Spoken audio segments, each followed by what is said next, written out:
कीर्ति मेहरा जी। राधे राधे। राधे राधे महाराज जी। महाराज जी आपके चरणों में कोटि कोटि प्रणाम। महाराज जी बहुत बार जीवन में ऐसा समय आता है कि गलती ना होकर भी मतलब हम गलत सिद्ध हो जाते हैं, तो महाराज जी हमें उस समय जवाब देना चाहिए, सही समय पे राधा रानी पे छोड़ देना चाहिए? नहीं, जवाब देना चाहिए अपने को। सामने जो जैसी स्थिति है वो पर्दा रहित करना चाहिए। जैसे कोई हम पर आरोप लग रहा है तो हम उसको पूर्ण रूप से साफ साफ बता देते हैं। इसके बाद नहीं मानता तो राधा रानी पे छोड़ देते हैं। पहले अपना कर्तव्य होता है, जैसे हमें कोई आरोपित कर रहा है किसी बात को, तो हम उसके समक्ष अपनी सत्यता प्रकाशित करें।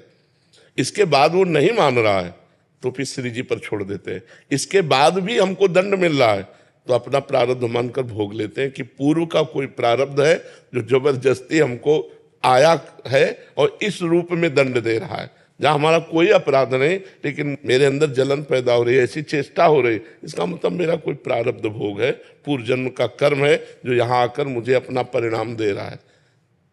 3 डिग्रियां इसकी रखनी चाहिए। पहली, सामने हम सत्य को प्रकाशित करें। दूसरी, प्रभु के ऊपर छोड़ दें। फिर भी नहीं संभला तो तीसरी, मेरा ही कर्म मुझे दंड देने के लिए इस रूप में आया है, इसलिए उसे सहन कर लेते हैं। हम सामने वाले से वैर विरोध नहीं करते हैं। ऐसा भाव रखना चाहिए। अजीत कुमार पांडे जी जौनपुर से। राधे राधे महाराज जी।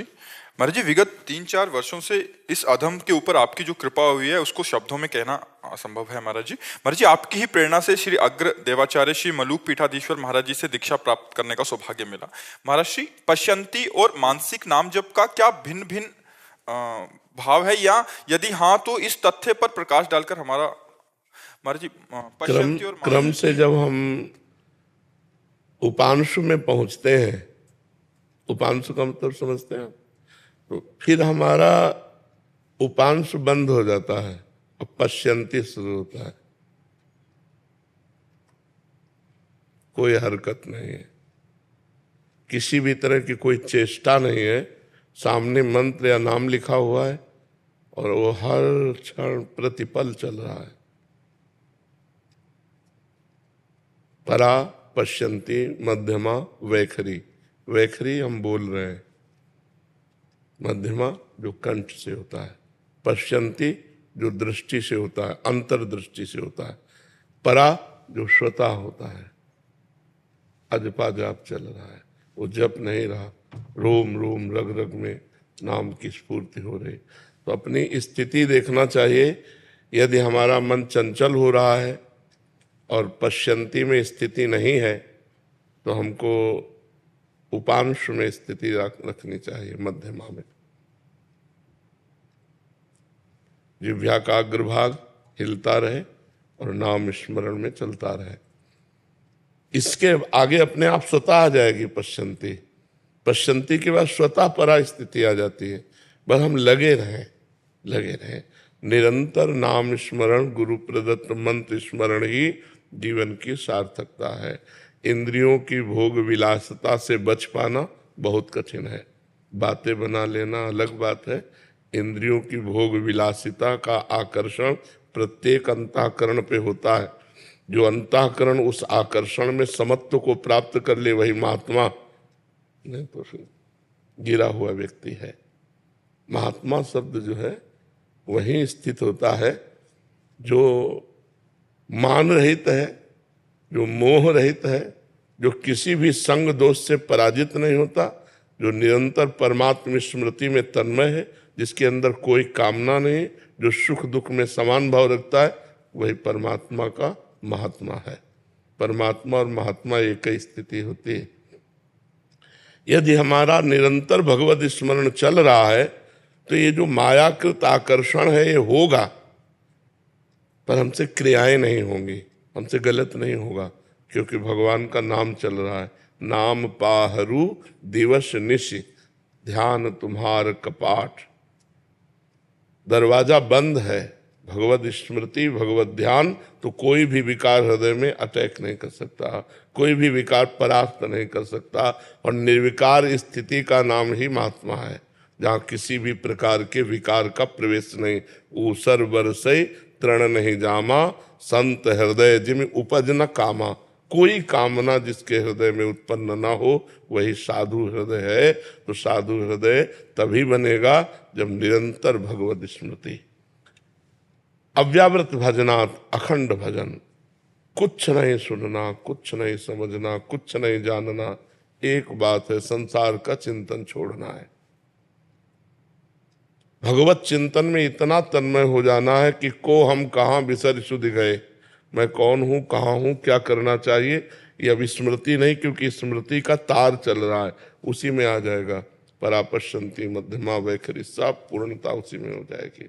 खूब निरंतर जो गुरु मंत्र मिला है, जो नाम मिला है, उसका स्वाद लीजिए, प्रतिपल शांत रहिए।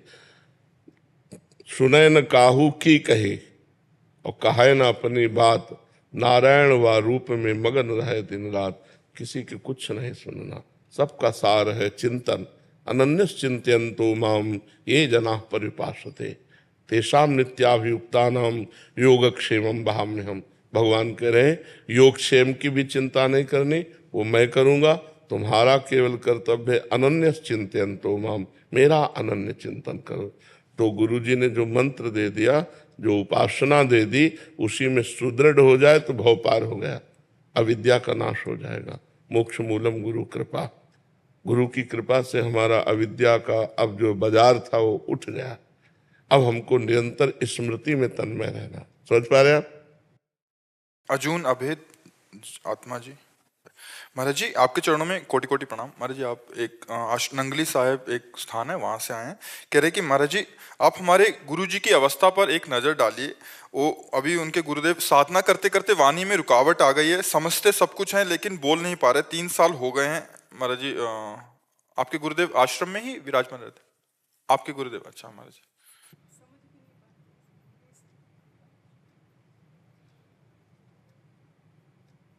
तो क्या गुरु तो साक्षात ब्रह्म है, आपको गुरु की अवस्था पे नहीं ध्यान देना, गुरु तत्व पे ध्यान देना। मेरे गुरु साक्षात परब्रह्म, बोले तो न बोले तो, समझे तो न समझे तो, सब समझ गुरु की। सब अखंड मंडलाकारम व्याप्तमेन चराचरम, चराचर जगत में गुरुदेव व्याप्त है। हमारे गुरुदेव परब्रह्म परमात्मा है, परब्रह्म स्थिति में है। अब वो परब्रह्म बोले तो ठीक है, ना बोले तो ठीक है, समझे तो ठीक है, ना समझे तो ठीक है।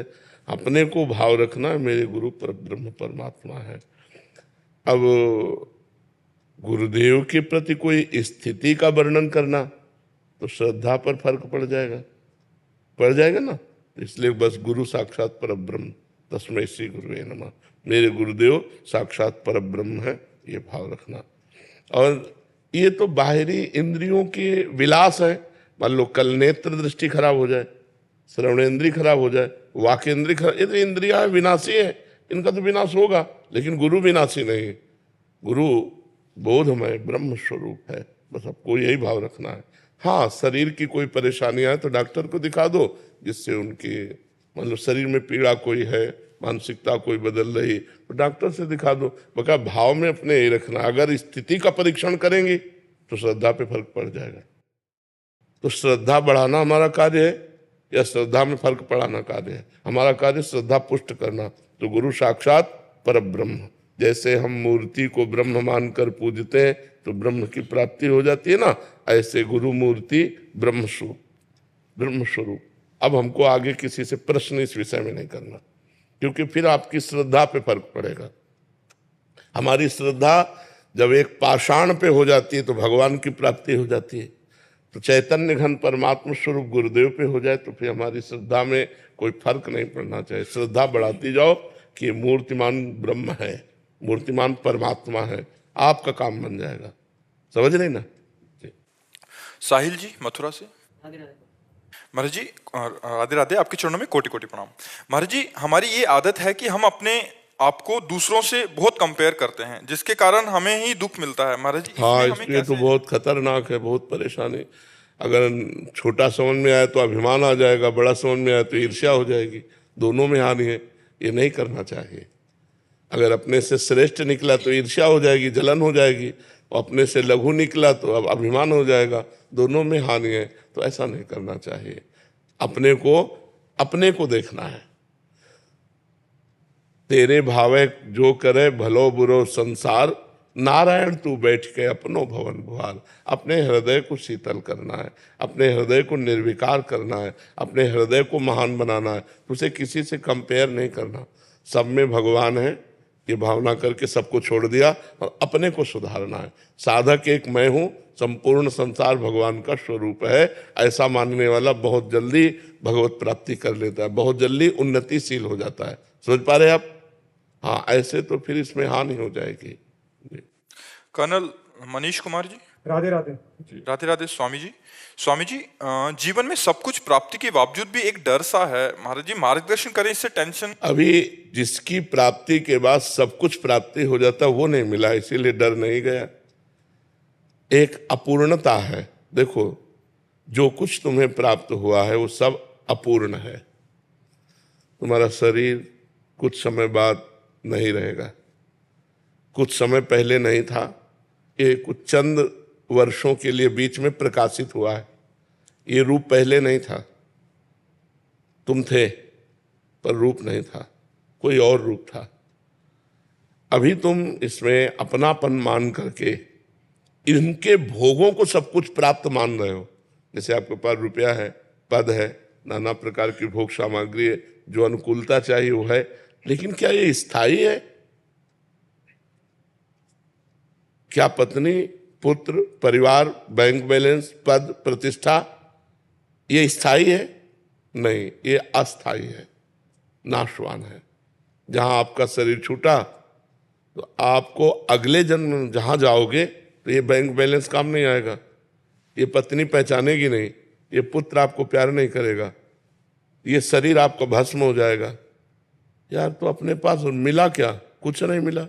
जिसे आप कह रहे हो सब कुछ मिलने पर भी एक अपूर्णता है, वो परमात्मा प्राप्ति की है। क्योंकि सब कुछ जो मिला वो कुछ है ही नहीं। यहां से हम जब जाएंगे तो हमारे पास कुछ नहीं होगा। यार, हम क्यों इतना इस पर आसक्त हो जो हमारे साथ नहीं जाएगा? मूर्ख आदमी वर्तमान में सुखी रहता है और जो विवेकी होता है वो भविष्य के सुख को सोचता है कि आज तो हम 4 रोटी खा रहे हैं, लेकिन कल क्या होगा? आज तो हम वर्तमान में मनुष्य देह में सुख भोग रहे हैं, लेकिन कल जब ये शरीर छूटेगा, सब कुछ यही छूटेगा, तो हमारे साथ केवल कर्म जाएगा, शुभ कर्म और अशुभ कर्म। शुभ कर्म दान पुण्य परहित तीर्थयाटन यज्ञ आदि, ये तो हुए नहीं। ज्यादातर स्वार्थ बुद्धि से इंद्रियों की विलासता, धन, सम्मान, प्रतिष्ठा इसी के लिए रहे, तो ये तो सब खोखला है, ये तो सब छूट जाएगा। तो इसीलिए अंतर का ज्ञान आपको कहीं ना कहीं जो है वो आपको अपूर्णता का बोध देता है कि अभी तुम खाली हो। वो नहीं मिला जिसके मिलने के बाद कुछ चाह नहीं होती, जिसके मिलने के बाद जीव पूर्ण हो जाता है, निर्भय हो जाता है, निश्चिंत हो जाता है, निःशोक हो जाता है, वो है परमात्मा प्राप्ति। तो नाम जप कीजिए। कलिकाल में भगवत प्राप्ति का सहज सरल सुगम सिद्ध उपाय भगवत नाम जप। ये कलिकाल मलायतन मन कर देख विचार, श्री रघुनाथ नाम बिन नाहि नहान आधार। भगवान के नाम के सिवा इस कलकाल में और कोई साधना नहीं जिससे भगवान की प्राप्ति हो सके। तो मधुर मधुर जो नाम आपको प्रिय हो, राधा राधा राम राम हरि हरि कृष्ण कृष्ण, वो खूब नाम जप कीजिए और परोपकार कीजिए। और गंदा भोजन मत कीजिए, गंदा व्यवहार मत कीजिए किसी से, तो अभी आप निर्मल होते चले जाएंगे। और जहाँ मल रहित हुए तो निर्मल मन जन सो मोहि पावा, वो भगवान को प्राप्त। और जहाँ भगवान का अनुभव हुआ तो आप पूर्णता हो जाए। देखो, शरीर नाशवान है, आज नहीं तो कल ये मरेगा। प्रतिपल मर रहा है पर दिखाई नहीं दे रहा। जैसे नदी के किनारे जाओ तो जो दृष्टि पड़ी पानी की वो कहाँ निकल गया, पर हम कहते हैं वही पानी जो मैंने देखा, लेकिन सही बात नहीं है। जो पानी आपने पहली दृष्टि में देखा वो तो कहाँ प्रवाह में चला गया। ऐसे जीवन का प्रवाह है, जैसे नदी का प्रवाह है ऐसे जीवन का प्रवाह है। प्रतिपल मेरा जीवन मृत्यु की तरफ जा रहा है, प्रतिपल। अब कौन सा सेकंड कौन सा मिनट मृत्यु का है पता नहीं, और हम लगे हैं जो ले नहीं जा पा रहे वो समेटने में। हम लगे हैं जो यहां से ले नहीं जाएंगे उसके समेटने में, और जो ले जाने को है उसकी तरफ से बेपरवाह है, इसलिए हमारा मन कहीं ना कहीं अपूर्ण है।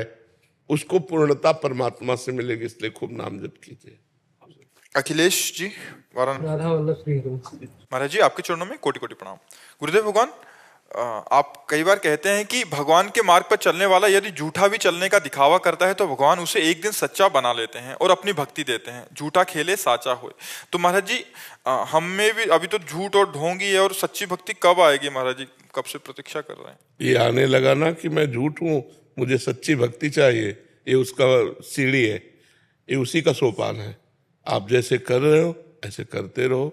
जैसे हम बोल रहे हैं राम राम राम राम, हम झूठे से बोल रहे हैं, हमें कोई भगवान से प्रेम नहीं, लेकिन राम नाम तो सत्य है ना, भगवान का नाम तो सत्य है ना। देखो, हम तुम्हें झूठे की परिणाम की बात दिखाएं। काल ने नाम का राक्षस रावण की प्रेरणा से हनुमान जी को भ्रमित करने के लिए साधु रूप धारण किया, और राम राम राम राम, ना वो भगत है, ना वो उसके अंदर कोई सद्भावना है, वो केवल रावण की प्रेरणा से हनुमान जी को समय काटने के लिए वो भ्रमित करना चाहता। परिणाम क्या हुआ? हम केवल परिणाम बताते हैं। महाभागवत हनुमान जी के हाथ से उसका उद्धार हुआ। नाटक किया साधुता का, तो परिणाम ये हुआ कि जिन हनुमान जी के दर्शन करना अत्यंत दुर्लभ है, उन परम पवित्र राम भक्त के हाथों से उसका उद्धार हुआ कि नहीं हुआ? मारा गया ना, मारा जाने का मतलब है उद्धार हुआ। हनुमान जी के हाथों में उसका स्पर्श हुआ और वो भगवान को प्राप्त हुआ। झूठे से भी भगवान को प्राप्त हुआ। एक भक्तमाल में आता है चरित्र कि एक राजा का सरोवर था जिसमें वो मछलियां मनोरंजन के लिए पाले थे, कोई मार नहीं सकता था। एक मछुआरा कई दिन से भूखा था, परेशान था परिवार में, तो उसने सोचा कि उसमें तो बड़ी बड़ी मछली हैं, 2 मिनट में मार के आ जाते हैं, वहां कोई रक्षक नहीं रहता था, लेकिन वहां जो मछली मारेगा उसे प्राण दंड दिया जाएगा ये था, तो इस भय से कोई मारता ही नहीं था। उसने बड़ी बड़ी मछलियां जो पकड़ी तो उधर से राज सवारी जाते हुए दिखाई दी। अरे उसने कहा मार डाले जाएंगे। उसने सोचा अब क्या करे, तो उसको लगा ये बाबा जी बन जाते हैं। फौरन वहां की रज ली, पूरे सब शरीर में लगा लियो, सारे कपड़ा उतार करके दबा दिए और जाल वहीं से दबा दिया और छोड़ दिया, बस बैठ गया। राजा दूर से दृष्टि पड़ी, उसने कहा कोई परमहंस हमारे सरोवर के किनारे तप कर रहा है, चलना चाहिए। दूर से ही नंगे पैर आया और कुछ असरफियां चढ़ाई, प्रणाम किया और चला गया।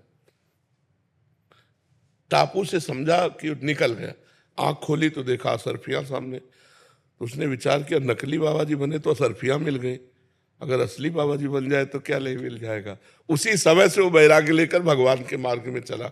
भगवान के मार्ग में कैसे भी चलो, मंगल भवन है, इसलिए मंगल ही होगा, मंगल हो ही नहीं सकता। तो आप जो नाम जप कर रहे हो, जो भक्ति कर रहे हो, वह सत्य है। यद्यपि आपका भाव भले असत हो, भले आपका भाव ना बन रहा हो, लेकिन आप राम राम बोल रहे हैं, आप कृष्ण कृष्ण बोल रहे हैं, वो तो सत्य है ना। आप भगवान को प्रणाम कर रहे हैं भले झूठे भाव से, लेकिन वो भाव तो सत्य है ना, इसलिए आपका परम मंगल होगा। महाराज जी ये भाव सत्य हो जाए, और बढ़ाओ और बढ़ाओ, और नाम जप करो, और वाणी पाठ करो, और भगवत चर्चा सुनो, तो भाव आ जाएगा, सत्य भाव आ जाएगा। विशाली जी सहारनपुर से। राधे राधे महाराज जी। महाराज जी सकारात्मक ऊर्जा नकारात्मक ऊर्जा से दब क्यों जाती है, कह रहे हैं? इनका कहने का भाव है कि वो क्योंकि भजन नहीं है, इसलिए। भाई अगर दुष्ट आदमी पहलवान होगा तो पटक तो देगा ही, और अगर बढ़िया आदमी पहलवान हो तो दुष्ट को पटक देगा। तो 2 प्रकार की बुद्धि है हमारे अंदर, एक है कुमति, एक है सुमति। सुमति बनती है भजन से, अध्यात्म से, शास्त्र श्रवण से, धर्म से चलने से। वो चल नहीं रहे तो कुमति जो है वो तो बलवान पटकी देगी। नकारात्मक सोच कुमति है, सकारात्मक सोच सुमति है। तो जिसको घी पिलाओगे वही पटकेगा। मान लो 2 पट्टे हो, एक दुष्ट हो एक सही हो, तो घी जिसको पिलाओगे वही पटकेगा, और जो कमजोर पड़ जाएगा तो पटक में आ ही जाएगा। तो हमने घी पिलाया कुमति को, जो कुमति ने कहा वो हम करते गए, तो उसकी नकारात्मक सोच पक्की हो गई और सुमति कमजोर हो गई, तो उसने पटक दिया। अब नकारात्मक सोच विजय को तो प्राप्त होगी, क्योंकि हमने सपोर्ट किया है, किसी और के द्वारा सपोर्ट नहीं है। दोनों बात बराबर करके भगवान ने तुम्हें दे दी। अब तुम बढ़ा किसको रहे हो ये तुम देखो, अच्छी बुद्धि बढ़ा रहे हो या बुरी बुद्धि।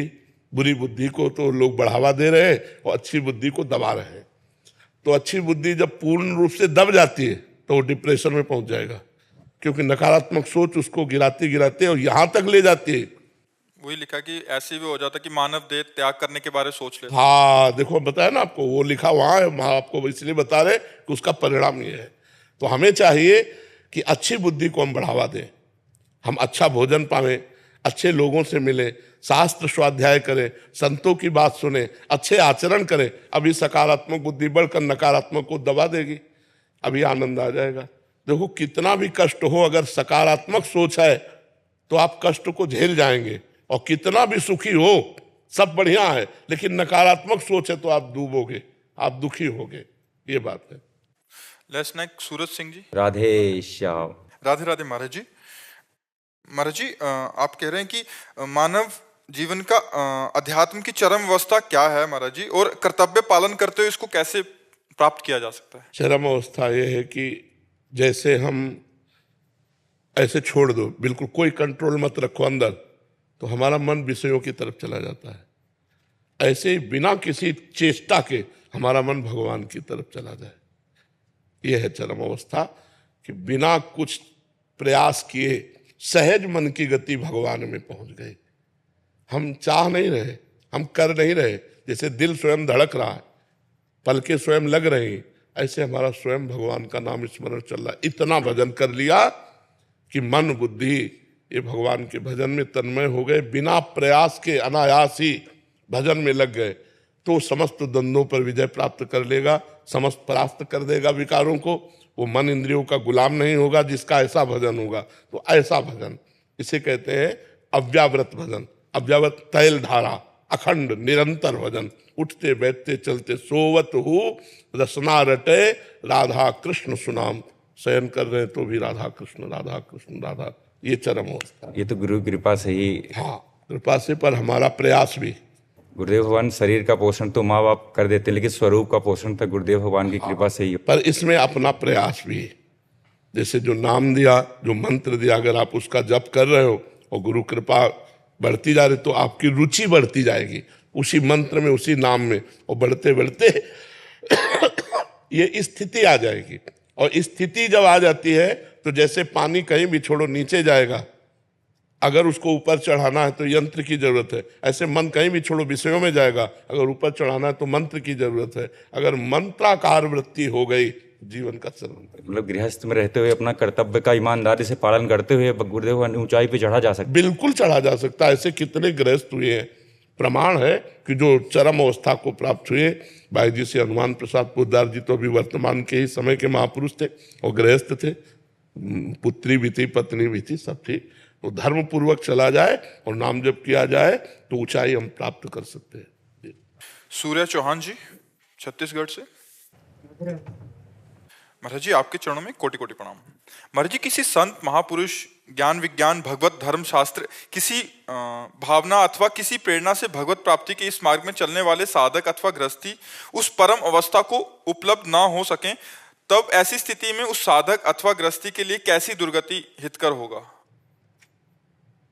वो अगर सतमार्ग में चलने का प्रयास किया है, असत मार्ग का त्याग किया है और भगवान की आराधना की है, तो नष्ट नहीं होगा। उसका अगला जन्म होगा श्रीवान अर्थात धनवान और पवित्र भगवत भक्तों के बीच में, और जहाँ से साधना उसकी रुकी हुई है वहाँ से उत्थापन करने के लिए साधना का किसी महात्मा का संग मिलेगा और फिर वो चल पड़ेगा भगवत भजन के मार्ग में। उसका ऐसा पवित्र कुल में जन्म होगा, ऐसा पवित्र वातावरण मिलेगा कि जो इस जन्म में नहीं कर पाया वो अगले जन्म में कर लेगा। भगवान के मार्ग में चलने वाले को कभी हानि नहीं होती। अगर वो भगवत प्राप्ति नहीं कर सका तो उसका अगला जन्म बड़ा प्रशंसनीय कुल में जन्म होगा, प्रशंसनीय वातावरण होगा भक्ति के अनुकूल। और जिन जिन भोगों की लालसा से उसने भक्ति में विक्षेप अपने सहा, वो भोगों की बाहुल्यता होगी, और उन भोगों में वो वैराग्य करके संत समागम के द्वारा अगले जन्म में निश्चित भगवत प्राप्ति कर लेगा। उसका कभी ऐसा नहीं हो सकता कि दुर्गति हो। अगर उससे अपराध भी बने तो भी उसकी दुर्गति नहीं होगी, क्योंकि उस सतमार्ग का पथिक रहा है।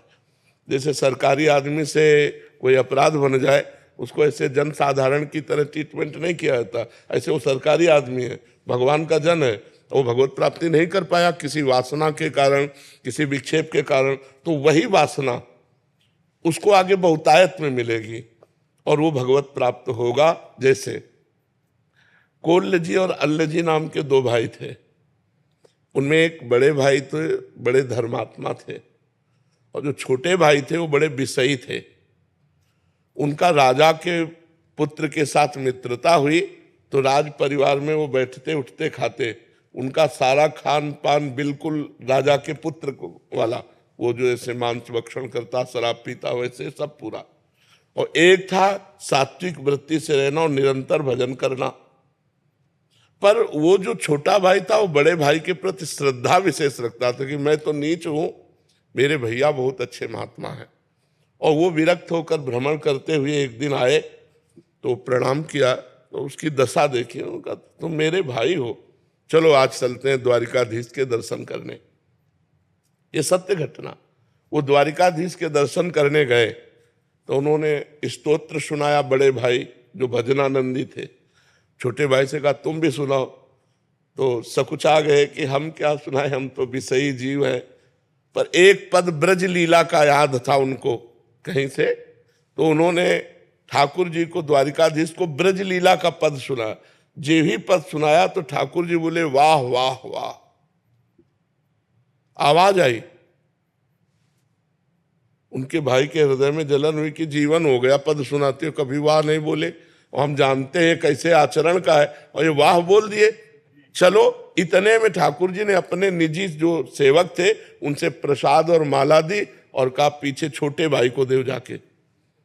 वो गए तो उन्होंने कहा कि आपको प्रसाद दिया है, तो उन्होंने कहा भैया को दिया होगा, क्योंकि भजनानंदी त्यागी तपस्वी तो भाई हैं, हम तो पापी जीव हैं, विषयों में लगे हुए हैं। तो उनका नहीं, भगवान ने आपका नाम कह के दिया है। अब वो हाथ में, अब बड़े भाई के हृदय में और जलन हो गई कि देखो भगवान ने हमें प्रसाद नहीं दिया, रोज पद सुनाऊं तो भगवान कभी वाह नहीं बोले, और ये विषयी जीव इसके उसमें वाह बोले, अब जीऊंगा नहीं। जब भगवान ही हमारे नहीं हुए तो मैं जीऊंगा क्या। वो समुद्र में जाके कूद गए। जब समुद्र में कूद गए तो द्वारिकाधीश के दिव्य पार्षद उनको दिव्य द्वारिका ले गए, बड़े वाले को। अब कुछ तसल्ली हुई। जब द्वारिकाधीश के दर्शन किए, द्वारिकाधीश जी ने कहा लाओ प्रसाद पाओ। वहां 2 पत्तल डाले गए, तो उसने कहा 1 पत्तल किसका, बोले तुम्हारे भाई का। अब और जलन हो गई कि यहां भी उसकी पहुंच है। अब वो अंदर से भगवान से बोले कि प्रभु अब सहा नहीं जा रहा, वो पाप करता है, राजसिक भोगों को भोगता है, और मैं जीवन भर भजन करता रहा। तो भगवान ने कहा इस जन्म में तुम भजन शुरू कर रहे हो, तुम्हें पता है ये कितने जन्मों का मेरा भगत है। ये पीछे जन्म में वैरागी संत था, हृदय से मेरी भक्ति करता था।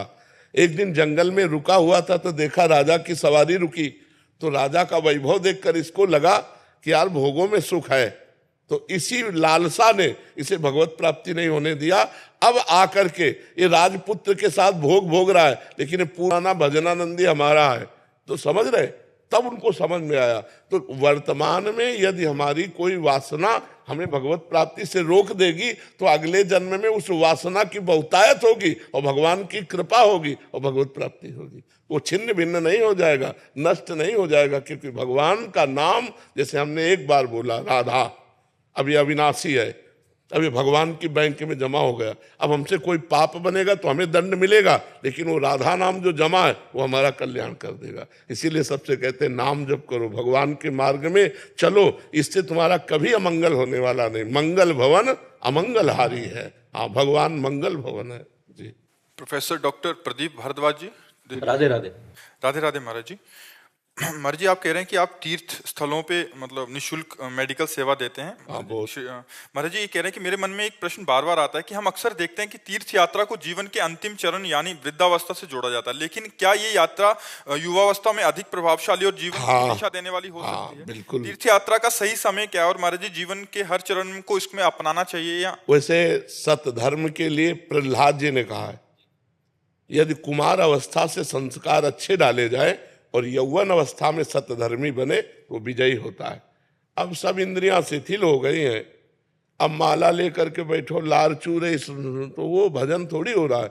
अब शरीर काम नहीं कर रहा, तीर्थ यात्रा जा रहे हो, जब आपका शरीर भोगों में उन्मत्त होकर लगने योग्य था, उस समय आपने कंट्रोल करके और सतमार्ग में लगाया, तीर्थयाटन किया, धर्म शास्त्रों का स्वाध्याय किया और धर्म के अनुसार चले, वो परम पूजनीय होता है, वो महान बात होती है। पर अब जब नहीं हुआ पूरे जीवन में, तो चलो बुढ़ापे में कर लो, आखिरी में संभाल लो। लेकिन उत्तम बात यह होती है कि कौमार अवस्था से लेकर यौवन अवस्था तक यही बिगड़ने के चांस होते हैं। और अगर यहाँ उसको शिक्षा दी जाए, देखो नए नए बच्चे गर्लफ्रेंड, बॉयफ्रेंड, व्यसन, हिंसा, व्यभिचार, इसमें फंसते जा रहे हैं ना हमारी समाज। क्यों? क्योंकि नए बच्चों को अध्यात्म की शिक्षा नहीं मिल रही है। आधुनिक पढ़ाई उनको और आग पैदा कर रही है। और अध्यात्म क्या होता है? शीतलता प्रदान करता है, बुद्धि को शुद्ध करता है। आज जो हमारे समाज की दुर्दशा होती जा रही कि पति पत्नी में विश्वास नहीं, पिता पुत्र में विश्वास नहीं, कि हर संबंध अविश्वास की धरा पर आ चुका है। तो ये सब क्या हो रहा है? अध्यात्म विहीन जीवन। तो मुझे लगता है अगर ये अध्यात्म बाल्यावस्था से मिले और जवानी में इसका प्रकाश हो, तो बुढ़ापा बहुत अच्छा आध्यात्मिक जाएगा। जी महाराज जी, आप कह रहे हैं कि आपको जैसे निष्काम श्री जी की कृपा से कर रहे हैं, तो इनको इसी से सर्वोच्च लाभ उत्पन्न नाम जप सहित भगवत भावना युक्त। लोग हमसे पूछते हैं कि आप करते क्यों हो, फ्री सेवा क्यों कर रहे हो? जब आप इसका उत्तर न दे पाओ तो सही उत्तर होगा। हाँ, जब इसका उत्तर न दे पाओ तब आपका सही उत्तर होगा। कि आपसे पूछा जाए, कि जैसे हमसे पूछा जाए आप भजन क्यों करते हैं, तो हमारे पास कोई उत्तर नहीं। भगवान की प्राप्ति, ये वो ये सब बाहरी बात है। भजन क्यों करते हो, हम उत्तर नहीं दे सकते, ये हमारी प्रीति का विषय है। ऐसे ही आप सेवा क्यों करते हो, तो यही उत्तर है, मौन ही उत्तर है। और उत्तम बात यह है कि इसी कार्य से आपको भगवत प्राप्ति होगी। बस दो बातें इसमें जोड़ लिए, सामने वाले मरीज में भगवान है, ये बात मान लीजिए, और अपनी जिह्वा से नाम जप कीजिए। ये दो साधन जोड़ लीजिए तो ये जो बाह्य है, क्योंकि आप जो भी सेवा करते हैं ये बाह्य है, आंतरिक सेवा नहीं है। बाह्य शरीर की सेवा है ना, आंतरिक बैठा हुआ जो परमात्मा है उसके अंदर, उसको देख करके बाह्य सेवा उसकी पूजा बनाकर और अंतर से भगवत स्मरण करते हुए, तो जो महात्मा को गति होगी वो आपको गति होगी। योगेश जी जबलपुर से। श्री हरिवंश। श्री हरिवंश महाराज जी, राधे राधे। महाराज जी, क्या नाम जप से ऐसी कोई दिव्य शक्ति मिल सकती है जिससे कोई पीड़ित रोगी कष्ट में हो, तकलीफ में हो, मैं उसके कष्टों को दूर कर सकूं? मैं जब भी किसी को कष्ट में देखता हूं तो वैसे अगर नाम जप पीड़ित रोगी करे तो बच जाए, कोई कष्ट नहीं। अगर नाम जप रोगी करने लगे तो भवरोग का नाश हो जाए तो संसारिक रोग है। मतलब आप ये समझ नहीं सकते कि हमारी हालत क्या है। इस समय बैठे पूरे शरीर में पीड़ा, लेकिन कुछ रहे, ये नाम जप का प्रभाव केवल हमको बचाए हुए, ने मरे हुए बैठे, मरे हुए। हमारी सास की दोनों किडनी खराब है, वृंदावन लेके आए उनको मैं, फिर नाम जब नहीं करती थी। एक बार तबीयत बहुत खराब हुई, मैं राधा राधा बोलो, ऐसा बल मिला है, मैं आपकी वीडियो दिखाता हूँ। वृंदावन आई है बाहरी बैठ। हाँ, नहीं, नाम जप में बहुत बड़ी सामर्थ्य और मुझे मरने का डर नहीं है। आपके बाद राधा नाम का बैंक। हाँ, इसी बात से कि जीवन हुआ भगवान की शरण में रहे, कोई पाप कर्म बना नहीं, पीछे का पाप कर्म हमें दंड दे रहा है, अब उससे भी मुक्त हो रहे। अब जहाँ भगवान भेजेंगे, अगर भेजेंगे भी तो भगवान के पार्षद के रूप में जन्म लेंगे और जगत मंगल करेंगे, और नहीं भेजेंगे तो उनकी सेवा में रहेंगे। अब कोई डर नहीं है। तो हर कष्ट निवारण के लिए भगवान नाम में अपार सामर्थ्य है, अपनी और दूसरों की भी। देखो, आप ये समझ सकते हो कि अगर हमने आपसे कहा कि आज आपसे शराब नहीं पिएंगे तो आप नहीं पीते, तो आप अपनी ताकत से नहीं पीते, आप अपनी ताकत से नहीं, आप उस वचन की ताकत से आप पीना छोड़ देते। तो वो वचन में क्या जादू है? नाम। हाँ, ये जो आज लाखों लोगों का परिवर्तन हो रहा, हम खुला आपसे कह रहे हैं, हमारे पास कोई सिद्धि नहीं, कोई चमत्कार, कोई नौटंकी नाटक नहीं, सत्य विषय, शास्त्रीय भाषा, शास्त्र सम्मत उपदेश और नाम जप। तो जिसके कान में पड़ता है जबरदस्ती राउंड मारने लगता है, बाबा ने कहा शराब नहीं पीना, ये बाबा ने कहा शराब नहीं पीना। महाराज, मैं गाड़ी में चलाता हूँ ना, आपकी छवि आंखों में दिखती है हमेशा कि यहाँ नहीं जाना, यहाँ नहीं करना, गलत काम नहीं करना है, मतलब आपकी छवि मेरे आंखों में रहती है। हाँ, ये भगवान, तो ये आपके प्रश्न का उत्तर कि अगर नाम जब चल रहा है तो अपना तो मंगल है ही, दूसरों का भी मंगल उसमें हो जाएगा। सातरत्य सा लोकान तारयति, वो लोक के लोक को तारण कर सकता है। मम भक्ति युक्तो भुवनम पुनात्। तो हमें लगता है कि जीव की सबसे कठिन परिस्थिति है कि वो नाम जप नहीं कर पाता, और सब कुछ करने के लिए तैयार हो जाएगा, दान पुण्य सब, ये नाम जप नहीं कर पाएगा। हमारे को अंदर जो चार मन, बुद्धि, चित्त, अहंकार, इनको पवित्र करना है। और ये बिना अंदर, अच्छा बाहर से तो हम गंगा नहा लिए, लेकिन अंदर बैठा अंधकार उसको कैसे दूर करेंगे? अंदर की गंदगी कैसे दूर करेंगे? बाहर शरीर पवित्र हो गया गंगा स्नान से, मन नहीं पवित्र हुआ, मन गंदा रहा। मन पवित्र होगा नाम जप से, क्योंकि अंदर होता है ना ये राधा राधा राधा, तो मन पवित्र, बुद्धि पवित्र, चित्त पवित्र, अहंकार पवित्र, तो जीव परम पवित्र होकर भगवान को प्राप्त हो जाता है। और इसमें खास बात यह कि जैसे आपने कुछ ही नाम जप किए और कभी भगवान का दर्शन, भगवत भाव कुछ नहीं है, लेकिन जब आप मरोगे तो यमराज के रजिस्टर में आएगा कि इसने 20 बार राधा बोला है। अब 20 बार राधा का फल क्या है? यमराज की भी खोपड़ी काम नहीं करेगी, तो सब माफ हो जाएगा और हमको अगला जन्म फिर मिलेगा कि ज्यादा राधा नाम जप करके भगवत प्राप्ति कर ले। राधे राधे महाराज जी। और जिन्होंने 2-3 पेज का लिखा है, ये सारे है कि ये कह रहे हैं कि इनकी बेटी जो आगे बैठी है, इतना वैराग्य आ गया है कि वो 2:30 बजे उठ जाती है, 3-3, 4-4 घंटे ध्यान में रहती है।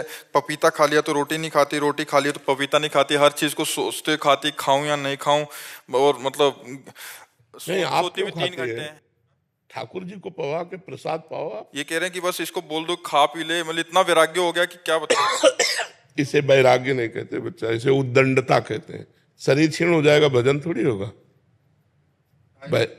हाँ, हम ये कह रहे हैं कि जैसे रोटी है, दाल है, सब्जी है, पपीता है, सेव है, सलाद है, ठाकुर जी को भोग लगाया, ठाकुर जी को पवा के फिर प्रसाद पा लिया। मैं शरीर थोड़ी हूं कि नहीं पाना। भैया हम गाड़ी खरीद लो, इसके बाद कहो कि हम पेट्रोल तो नहीं डालेंगे, पानी डाल के चलाएंगे। अब गाड़ी को मैं मानता हूं मूर्खता है कि नहीं है? ये शरीर एक गाड़ी है, इसको आहार चाहिए, इसको जल चाहिए, इसको अन्न चाहिए, इसको फल चाहिए, इसको घी चाहिए, दूध चाहिए। बाबा इसने सुखा दिया अपने शरीर को, बिल्कुल कुछ भी नहीं खाते पीते। तो फायदा क्या?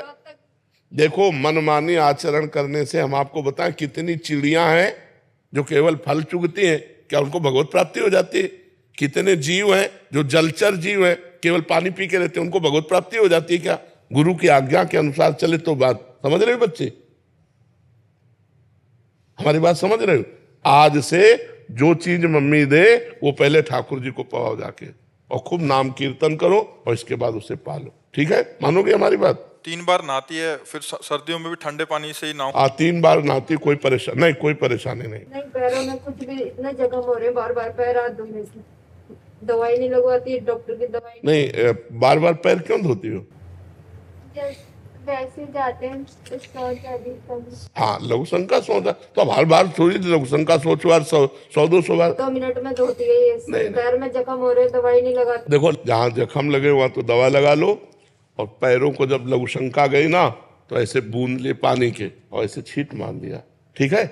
और जैसे जैसे बार बार सोच लगे तो रज ले लिया, शरीर में लगा लिया। रज से बढ़कर पवित्र कुछ नहीं। और स्वस्थ रहो, थोड़ा व्यायाम करो, ऐसे मरी मरी होकर भगवान को प्राप्त कर लोगे क्या? अरे खूब कीर्तन करो, खूब नाम जप करो, माता पिता प्रसन्न रहे, उनकी सेवा करो, रसोई में सहयोग दो। अब ऐसे तो बीमार से आज आप दिख रहे हो, अभी नवीन बच्ची हो, ऐसा ठीक नहीं। हाँ बिल्कुल ठीक है, आप सही से चलोगे? हाँ ठीक है, अच्छे से चलो। अब ऐसा मनमानी आचरण मत करना। सोती नहीं है, सुबह रात की 2 बजे की उठी हुई, रात को 10-11 बजे सोएगी। मैं कहती बेटा लेट जा, थोड़ा कमर सीधी कर ले। तो उस समय क्या करते हो? नाम जप करते हो? वैसे कोई पूर्व जन्म की तपस्या इसकी रही है जो इस जन्म में ऐसा उसके अंदर भाव आया है। ये कौन बच्चा जगता है 2:30 बजे? बहुत अच्छा है, आप परेशान मत हो, हानि नहीं होने वाली। जो भगवान के आश्रित तो भगवान का नाम जप करने वाला, उससे हानि नहीं होती। ये जो भी करेगी तुम्हारा और तुम्हारे कुल का मंगल करेगी। ये गलत आचरण की तरफ हो तो ज्यादा जोर दे। आप पहले भोजन सुधार कर लो, और जगने को तो आप ऐसा मत सोचिए। अगर 3 घंटे का अभ्यास कर लिया जाए सोने में तो हो चल जाएगा पूरा। कितनी देर सोती हो आप? 3, अभी तो 4 घंटे का नियम लिया है सोने का? हाँ ठीक है, चल जाएगा, उससे चल जाएगा। हम लोग 1 बजे रात्रि के जगते हैं। नहीं बाबा, ये अभी बोल रही है, नहीं तो ये बस पता नहीं सोती भी है कि नहीं। जब मैं हाथ रखती हूँ तभी मेरा हाथ मतलब हम। तो आप चिंता मत करो, ठाकुर जी है ना, भगवान भी है, कोई ईश्वर भी है, वो उसके लिए कर रहे हैं। बाबा पढ़ाई कैसे करेगी ये? 10th में पढ़ाई में ध्यान नहीं। पढ़ाई नहीं करे क्या? नहीं, पढ़ना चाहिए। अब पढ़ोगी नहीं तो फिर कैसे चलेगा? और अगर ये नहीं करती है और ये साधना करती है तो तुम विक्षेप मत पहुंचाओ, इस जीव का कल्याण हो जाने दो। ये जीव आया है अपने कलिकाल में, ऐसे बच्चे कहाँ मिलते हैं? इस अवस्था में तो दंडताएं शुरू हो जाती हैं, और वो तपस्या परायण है, तो इससे आपका मंगल होगा, अमंगल नहीं हो सकता। पक्का समझना, भगवान के आश्रित हो और ईमानदारी से चल रहे, उसका चेहरा बताता है। वो ईमानदारी से चल रहे हो, बेईमानी वाला नाटक वाला कुछ नहीं है, सच्चाई से चल रही, चलने दो। धीरे धीरे हम सुधार उस बात पर ला रहे हैं। जैसे भोजन सुधार कर ले, शयन सुधार कर ले, थोड़ा पढ़ाई में भी ध्यान दे। अगर नहीं पढ़ती है और या ऐसे जीवन निकाल देती है तो लोक का लोक पवित्र करने की सामर्थ्य रखती है। आप क्या समझते हो? एक से एक संत हुए हैं स्त्री शरीर में, एक से एक महापुरुष हुए। तो अब अभी तो बच्चा है, अब ये क्या रूप रखेगा जाकर आगे चलकर, कोई जानता थोड़ी है। तो इसलिए हमें लगता है आप ज्यादा चिंतित मत हो, क्योंकि वो गलत नहीं है, वो भगवान की शरण में है, इसलिए कोई चिंता। और ये छोटी छोटी बातें तो सुधार में आ जाएंगी। जैसे बार बार पैर धोना है, या कई बार स्नान, 3 बार स्नान करने से रज भी 15-20 बार रज लगाएगी, कपड़ों पे लगाएगी, सर में लगाएगी, सर साबुन से। क्योंकि हाँ, उसका उद्देश्य है कि मैं पवित्र रहूं, गलत उद्देश्य नहीं। ये कोई पागलपन नहीं, ये यही नहीं करती, हम ही करते हैं, हम भी करते हैं। 3 बार हम भी स्नान करते हैं, हर बार लघुशंका जाकर हाथ पैर कुल्ला और सब करते हैं, लेकिन पैर पोंछते हैं, गीले नहीं बने रहते। एक तौलिया रखिए, पैर पोछा, फिर हाथ धो के हाथ पोछा, रज लगाते हैं, पवित्रता से रह जाता है। अब वो गलत नहीं है, ये गलत नहीं, इसका कोई पागलपन नहीं है। ये कोई ऐसा नहीं कि मतलब उन्माद हो, बहुत अच्छे से चल रहे। प्रणाम है इस बच्चे को जो ऐसे चल रहे। बस तुम हमारा कहा मान लो बच्चा, ठीक है? नाम जप करती हो ना, बेड़ा पार हो जाएगा, माता पिता को भी बेड़ा पार हो जाए, तो चिंता मत कर। नीरज यादव जी, आगरा से। महाराज जी, आजकल बहुत बार प्रश्न आ रहा है कि मैं सबके साथ अच्छा करता हूं या करती हूं, फिर भी मुझे बुराई मिलती है। ऐसा नहीं है, ऐसा नहीं है, ऐसा नहीं है। कोई ऐसे भ्रम में न रहो। हाँ, कुछ समय तक ऐसा लग सकता है आपको, क्योंकि पाए जान जगत में सब जन कपटी कुटिल कलयुगी तंच। कलयुग के द्वारा सबकी बुद्धि ग्रसित है, सबकी बुद्धि स्वार्थ से युक्त है। तो आप हित करेंगे और वो हो सकता है आपका अहित करने की बात सोचे, आपको कटुवचन बोल दे, आपका एहसान न माने। लेकिन जो सर्वलोक महेश्वर भगवान देख रहा है कि आपने उसके साथ अच्छा किया है, वो जब आपका अच्छा करेगा तो फिर हमें लगता है धैर्य रखना चाहिए। हम अच्छाई को तत्काल भजाने की कोशिश ना करें कि हमने आपको पानी पिलाया, आप लौटकर हमारी तरफ हाथ जोड़िए और बोलिए थैंक यू। ये भावना हमारी गलत है। ये भावना अगर हम छोड़ दें तो अच्छाई करने पर अच्छा ही होगा, परम अच्छा होगा, परम मंगल होगा। नेकी कर दरिया में डाल, ये बात क्यों नहीं लाते हम लोग? हम लोग ऐसा क्यों चाहते हैं कि हम इसका हित किया तो ये हमारे आगे झुके, ये हमारी बात माने? क्यों हम चाहते हैं? ये हमारी कमी है, इसीलिए दुख होता है। इसीलिए दुख होता है। हम सामने वाले का हित करके अनुकूलता चाहते हैं, इसलिए हमें दुख होता है। अगर हम अनुकूलता ना चाहें तो अनुकूलता तो मिलेगी ही, परमात्मा के द्वारा मिलेगी। ये लोग थोड़ी अनुकूलता देंगे, ये तो सब अपनी अपनी वासनाओं की पूर्ति के लिए है। वासनाओं की पूर्ति हुई तो कोई पहचानता भी नहीं है। और हम चाहते कि हमने ऐसी परिस्थिति में इसका सहयोग किया या और भी बहुत तरह से हित होता है, लेकिन सामने से हमें रिस्पॉन्स नहीं मिली तो हमको परेशानी महसूस होती। तो सबसे समस्या हमारी ये है रिस्पॉन्स, इसको हटाओ। ये सामने वाले से जो अनुकूलता प्राप्त करने की बात है, सबसे बड़ी कमी है। परमार्थिक पुरुष तभी दुखी होता है जब उसमें कोई गलती होती है। सवाल अगर सही हल हो जाएगा तो आपको आनंद की प्राप्ति होगी। इसका नाम अध्यात्म है।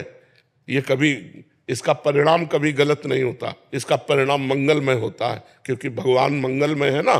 तो हमसे त्रुटि हो जाती है। अब जैसे हम किसी का हित करके उसके परिणाम स्वरूप अनुकूलता चाहते हैं, अब वो ना देगा तो हमें यही लगेगा कि यार हम जो किया वो सब व्यर्थ चला गया। व्यर्थ नहीं गया, परमात्मा देख रहा है।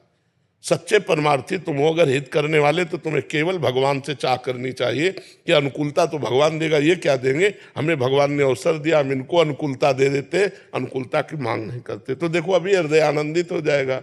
और ऐसे तो स्वार्थी संसार है ही, जब तक स्वार्थ बनेगा तब तक वो ऐसे रहेगा। जिस दिन पता चला कि स्वार्थ पूरा हुआ तो तुम्हें कुछ नहीं समझेगा, तुम देखोगे ये वही है जिसके साथ मैंने इतना हित किया, फिर जलोगी।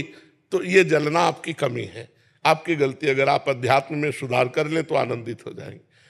रहीमदास जी ऐसे बांट रहे थे, लोगों ने कहा नेत्र नीचे क्यों किए हो, तो उन्होंने इसी बात से कहा कि लोग समझ रहे रहीम दे रहा है, लेकिन रहीम नहीं, देनहार कोई और है, देत रहत दिन रैन, लोग भरम मोह पे करे तासो नीचे नैन।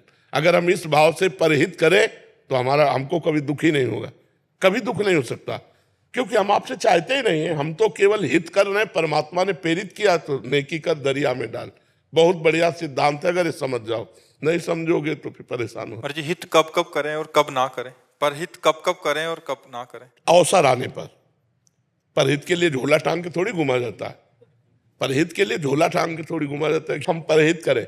अब जैसे हमारे दरवाजे में कोई आ गया, समस्या में फंसा हुआ है, और हम उसकी समस्या का निदान कर सकते तो हमें कर देना चाहिए, लेकिन इस लोभ से नहीं कि किसी दिन हमारी दंडवत करेगा कि भैया आपने बचा लिया, ऐसा नहीं। उसको परहित करे क्योंकि वो हमारे पास आया है, और इसके बाद वो हमको प्रणाम करे, हम उसको देखें ही नहीं, बहुत बढ़िया आनंद आ जाएगा। लेकिन हम ऐसा नहीं कर पाते हैं। परहित के लिए अवसर होता है। कोई भूखा है भोजन दे दो, बीमार है औषधि दे दो, समस्या में है आप उसका समाधान कर सकते हैं, कर दीजिए। अब उसके बदले में आपको प्रणाम करे, धन्यवाद दे, ऐसी भावना रखना, ये थोड़ा ठीक। ये मेरे काम आएगा इसलिए मैं यही बात तो परेशानी की है, यही बात परेशानी की है। हाँ, यही ज्यादा हो गया कि ये मेरे काम आएगा इसलिए मैं इसका काम कर देता हूँ, नहीं कर रहा हूँ तो कल ये मेरे काम नहीं, इस काम से मेरे भगवान प्रसन्न होंगे और भगवान मेरा मंगल करेंगे, ये भावना जोड़ो। परहित भगवान के लिए करो। इंसान का परहित का भाव करके उससे बदले में लेना चाहोगे, घाटे में हो जाओगे, वो नहीं कर पाएगा।